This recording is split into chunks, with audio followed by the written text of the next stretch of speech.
Pag-usapan natin ang loan renewal dito sa SSS, mapa salary loan, console loan, or pension loan man yan. Maging sa calamity loan, i-check natin kung pwede.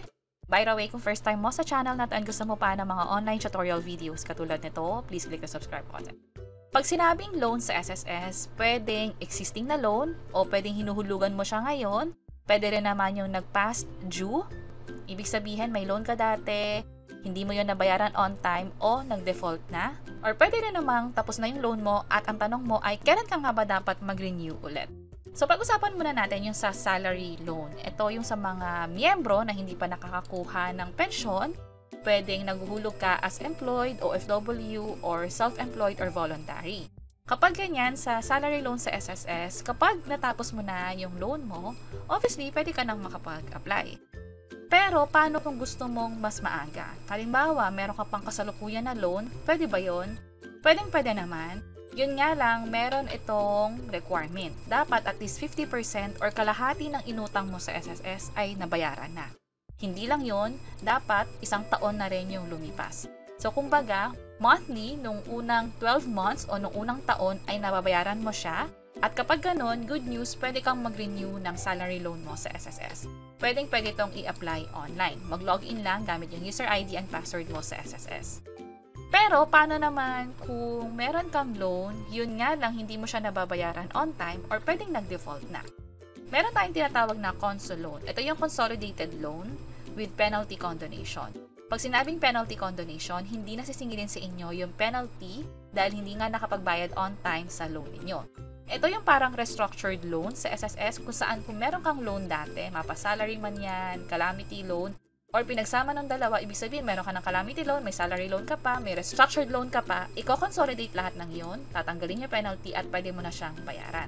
At kung sakaling kailangan mong mag-renew, ibig sabihin na bayaran mo na ito, gusto mo ulit mag-loan ulit, andito naman yung rules para dyan. Pwedeng magkaroon ng bagong loan after 3 months nung full payment ng console loan mo.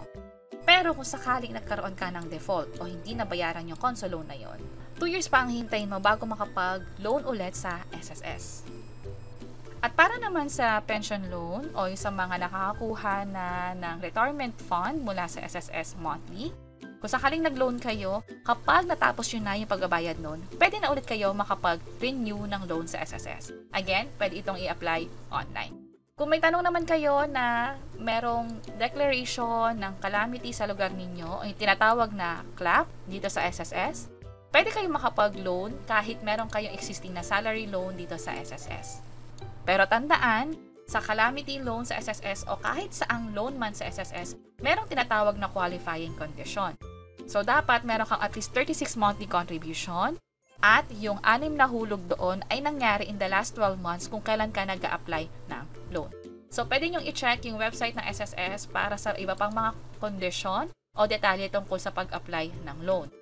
Halimbawa, dito sa salary loan, bukod dun sa tinatawag na 36 monthly contribution yung requirement nila, pag na-double mo yun o mas matagal ka ng miyembro, ibig sabihin nakaka 72 months contribution ka na sa SSS, mas mataas yung pwede mong ma-loan.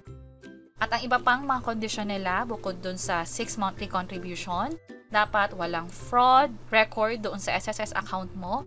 Also, kung salary loan yan or calamity loan, dapat hindi ka pa nakakakuha ng mga final benefit na tinatawag.